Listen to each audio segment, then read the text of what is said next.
Retrospection. This is our catch-up episode where we talk about what's been happening in the past week. For us, and welcome. For the world. This is Tyler. My name's McKay. And we shall get started. Tyler, what have you been playing? Or what have you been doing? Either one. Well, I've been doing a lot of stuff for school, but game-wise, I did play a little Animal Crossing. As expected. And I did play a little of the new Super Mario Bros. Yes. We played that one together. I don't remember you being there. I'm just kidding. Douchebag. Yeah, played a little of that, although I had played it for the Wii U more than I remembered that I had. Yeah, we were talking about that. I was talking about my experience first playing the game as well when I got it for the Switch. But I thought it was pretty weird how I was playing through the game and I got like halfway through and I'm like, I still remember these levels from some time. I forgot that I forgot that I had played so much on the Wii U version. It just gone. It's a very memorable experience, as you can tell. So anyway, still no perfect fruit in my town. And I gotta stop being a punk and let you travel to my town. I'm gonna take all your perfect fruit and plant it. We need more money. Plant every single piece of fruit we get? Yes. Jeez, man. It'll be 4 days before we get more. Instead of 3. Why? Takes 3 days for the tree to grow, and the 4th day the fruit show up. Right. Well, the logistics of Animal Crossing. Well, time travel never hurt anybody. Except for freaking weeds, man. Keep it down perfect. Pick the weeds. You better not screw up the weeds. I don't want the weeds screwed up. Weed is bad, okay? That's what everyone says. Not everyone says that. No, they don't. It's quite good for medical use, according to some people. Yeah. And recreational for others. To each their own. Yeah. But, back to video games. Yes, that's the topic at hand. Anything else you've been doing? No. No? Well, busy week. 3 exams in school, so. Yeah, I've just been lazy. The 5th grade has been rough for me. Just kidding. Are you smarter than a 5th grader? Okay. For me, I've been bouncing around a lot, but the biggest thing is just us playing together, so that was the most of it. Playing Mario together. Yes. So, on to news. Clarification. So our first point, Bethesda responds to a case where a player accidentally accessed vault number 63. What does that mean? So, in Fallout, all the vaults have different numbers. So in the case of Fallout 76, the vault you come out of is Vault 76. So across the country, Vault Tech built all these vaults in preparation for the nuclear war, and that's kind of where all these adventures start, is in the different vaults built across the country. So, anyway, it's interesting lore. So wait, look into it at some point. He glitched his way in or hacked his way in, or it was I think it was a glitch. He was doing I didn't write down what mission he was doing, but he ended up in there and he couldn't get out. Why would he get banned for a glitch? I understand like hacking, but it's in light of recent events where people have been glitching into a test vault, the test area, remember? People have glitched into the test area and you can grab items out of there. The issue is that you're online, and so it's kind of cheating online. Mm-hmm. Okay. Yeah, so the guy was like, please don't ban while me. he was in there, he took pictures of it, but he messaged Valve or something. He was just like, please don't ban me, and not Valve, Bethesda. And Bethesda responded. They said, Glad to hear you got in and out of the vault in one piece. These vaults are still under construction, but we look forward to sharing more on how they will become part of the game. Wait, they said it. We're glad you got out? I thought he couldn't get out without their help or something. Well, it probably could have been like he probably left the game and died or popped whatever. back in somewhere else. I don't know. Well, if he got out on his own, he wouldn't have had to. But the fact that he was there is the thing, is why he was concerned about getting banned. Well, but how would they know unless he posted? He posted pictures of the vault. He was just like, hey guys, look what this I happened. Found. Please don't look ban at me. it. Yeah. So okay. It was partially like a bug report, I guess you could say it was. It was a post on Reddit. So he had to post it like a bug report so he didn't get banned. Yeah. Anyway, thought that was pretty interesting, but I just like to point out for the record that it's not my fault that I said that Valve. Okay? Oh, I said Valve. You wrote it. I wrote it, did I? No, it says Vault there.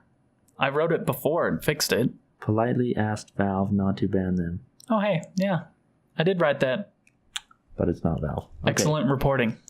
On news of Fallout 76, in more light of what we said last week about copies being given away with controllers, in Germany, I'm assuming GameStop as well as last week, but things seem to happen in Germany a lot.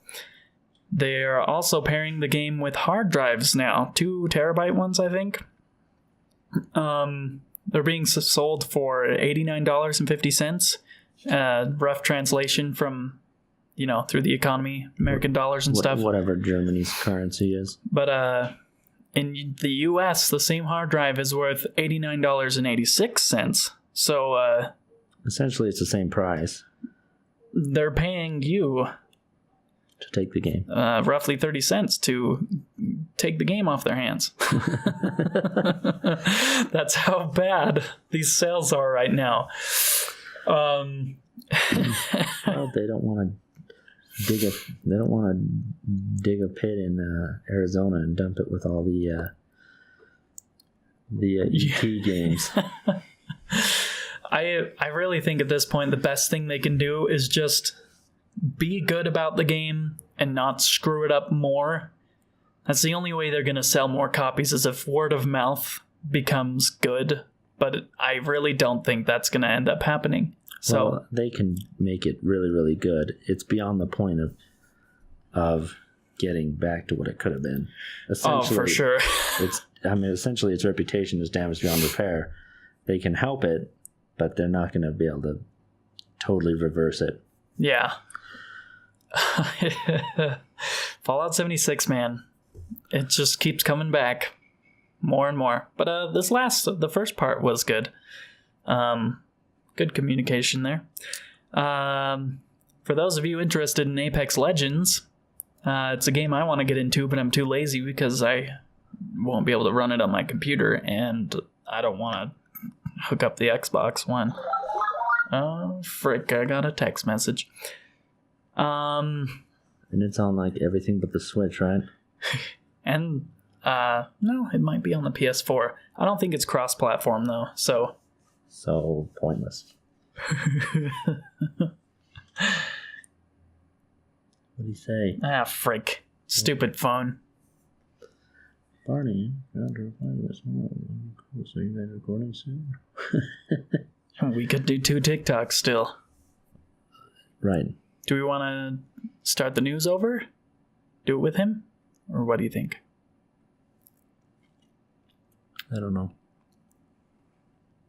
My wife was hoping I would not take too much longer, I think. Okay. But we'll cut this part out.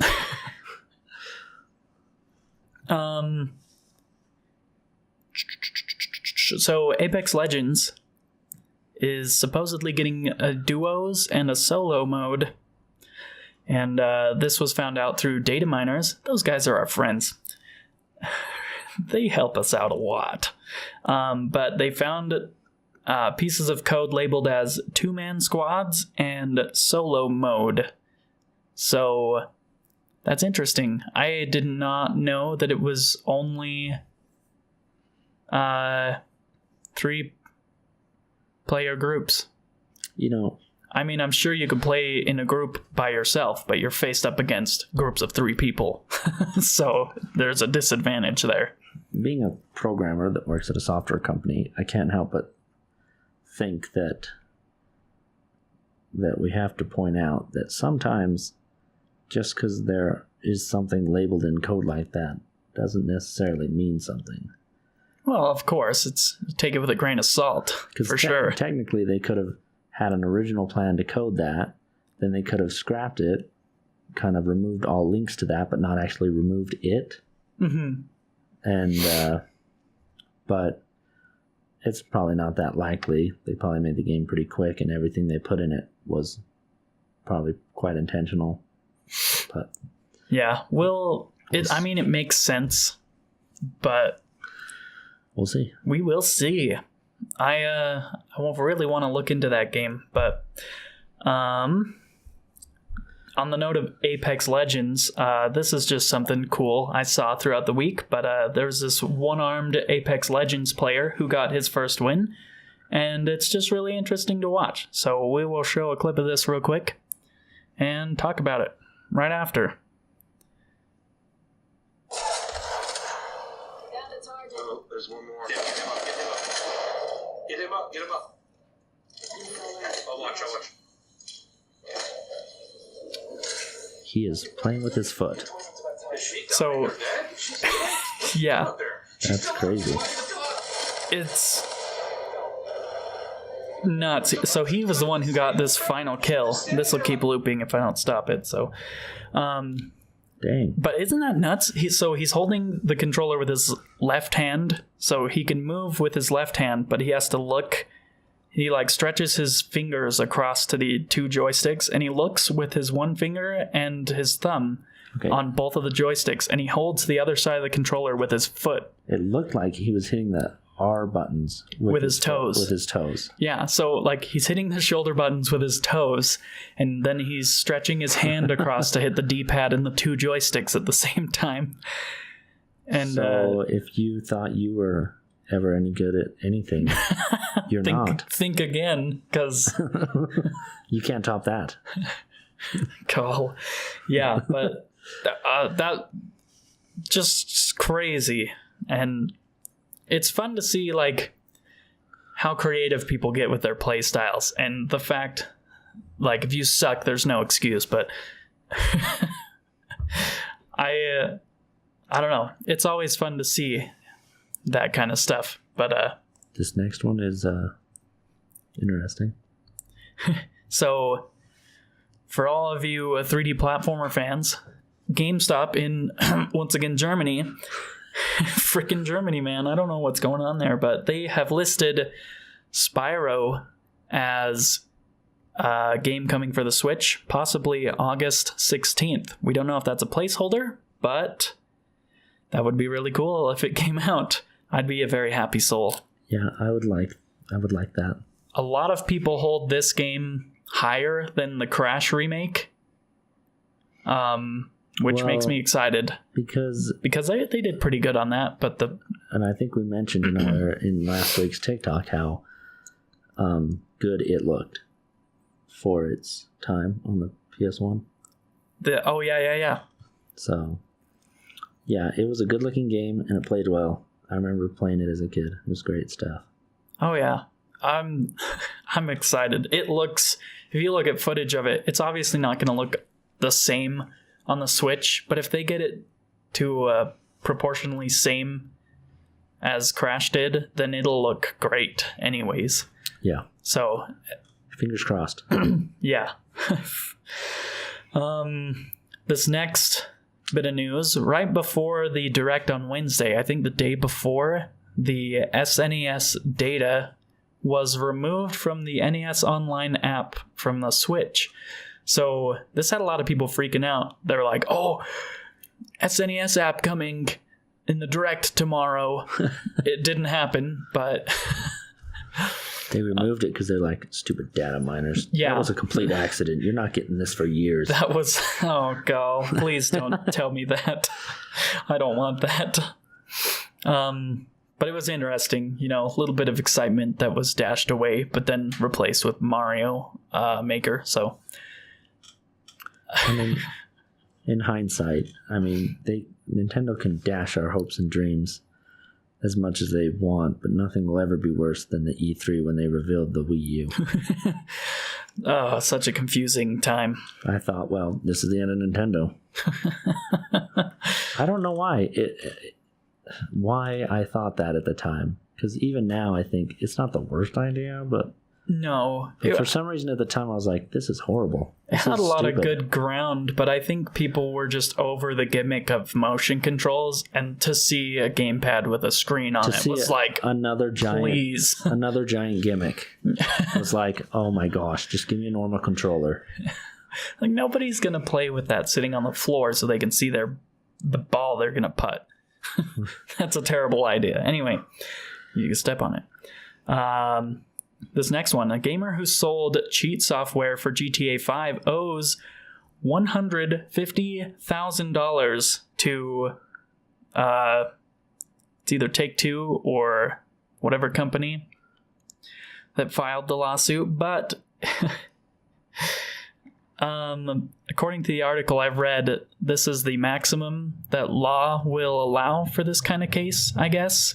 And the guy also owes $66,868 in attorney fees.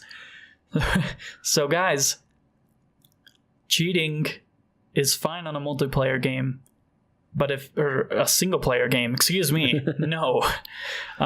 It's fine on a single player game, but you could face some serious trouble if you do it on a game with microtransactions.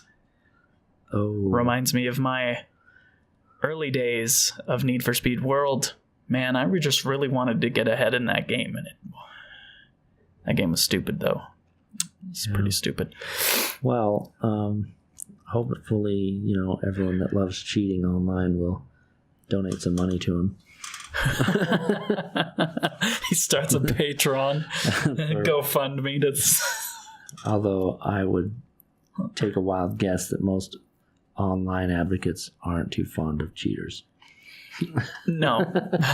I'm one of those, like, that just sucks, man. It's entertaining sometimes when people are just screwing around with your game. Right. But to get ahead using like the cheats, old Counter-Strike games, where, aimbots, what's the fun in that, really, guys? Nothing. No, like, leave that kind of crap to single player games. So Sony released a statement saying they were open for business in the cross-platform department, but there's some small devs who don't agree, and one of them is Chucklefish, who made Stardew Valley and Wargroove.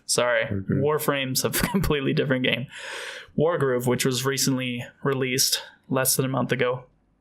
And Finn Bryce, who's the CEO of Chucklefish, released a statement. They said, "We made many requests for crossplay, both through our account manager and directly with our higher-ups, all the way up until the release month. We were told in no uncertain terms that it was not going to happen. From our side, we can literally toggle a switch and have it working. Of course, policy work might be more complicated for Sony. Just wanted to provide some balance on the issue and say that it certainly isn't a question of developers not having contacted their account managers or having dropped the ball. We were told no." Oh, Sony. You can't get away with lying to people. You can't just say, "We're allowing crossplay," and then telling all the developers no behind closed doors. That's like, even if you were to do something like this in the 90s, like try to keep things contained, like, even back then people found out stuff. Now developers can just release a statement on the fly. Twitter, man. And just be like, "Hey, so this bullshit is happening." You can't do this kind of stuff And maybe there's a communication problem at Sony. Who knows? But I'd highly doubt it with how they've been for the past 2 years or so. It's interesting. I mean, maybe they come out and they're like, we're open for business and crossplay.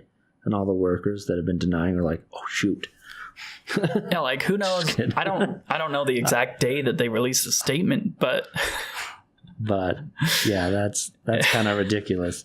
On no uncertain terms, they were told no. So. Pretty firmly. It doesn't sound open for business. No. And again, just to like sneak a peek back into this debate, it's not helping them at all.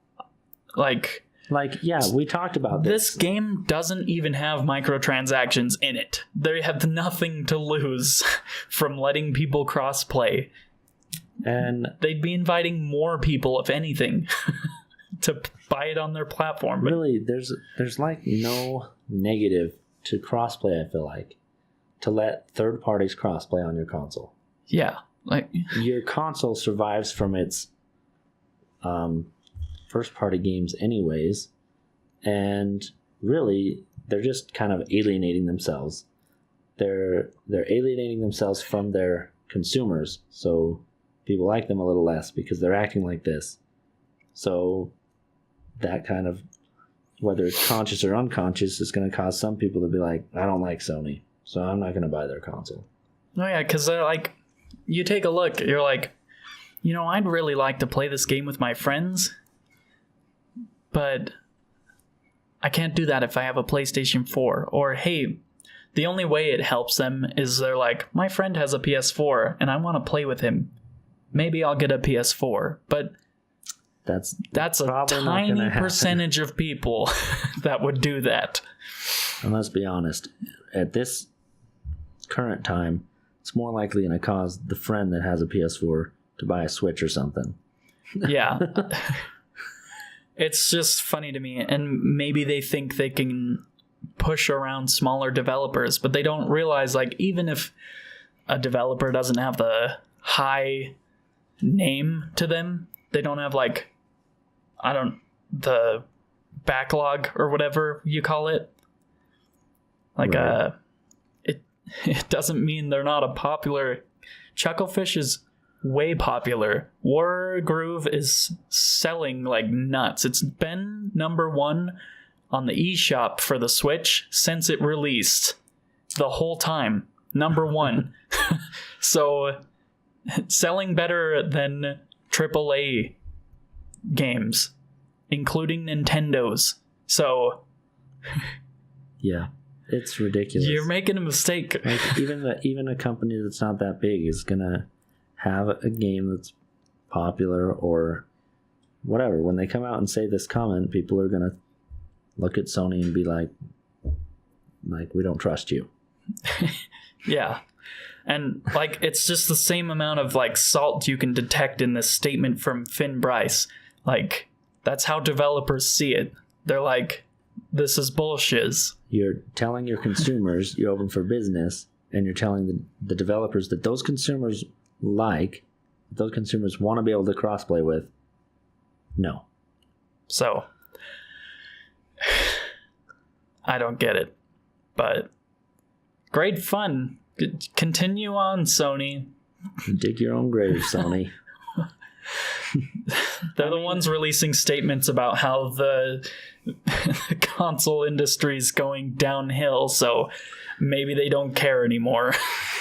Well, okay, it's probably inarguable that Sony's been a little bit ahead of Xbox. Oh, they're miles ahead on sales for this past generation. But with this whole crossplay thing since it started, it seems like more and more people are like, they have a higher regard for Xbox. Oh yeah, their PR has been great. And the thing about it is Microsoft's starting to pull Nintendo-like moves where they're starting to go in their own direction, you know, with the talk of like Xbox Live on everything. We're going to make a game streaming service. Play our games anywhere you freaking want. We don't care. Just play our games. They're starting to go in their How own... is that like Nintendo? Nintendo's like, play our games on our system. Well, Sony line. always does their own thing. They look at the competition and they're like, yeah, we're going to do this over here. Well, the thing that they're doing is playing nice with other people. Nintendo's almost always done that, although some of their consoles have made it difficult for developers, and yeah, but they've had a struggle there. But as far as working with developers, they've always had their doors like wide open to all kinds of stuff. I think Xbox is starting to do that more, and Sony is alienating themselves. well, with that, I don't know what happened. Okay, so our video cut out, but that was the end of our episode. So we're going to show the logo here and call it quits. Yeah, thank you guys so much for tuning in with us. If you have anything to add to this conversation, use the hashtag RetrospectionGaming on any social site. We'll see it. And Or comments, below this video. Or that's probably the easiest way. But yeah, don't forget to thank your favorite developer. Tell them something that you liked about a game that they made. Spread a little bit of joy in those developers' lives because they have a tough work cycle. So with that, we will see you next time. Good day. Bye.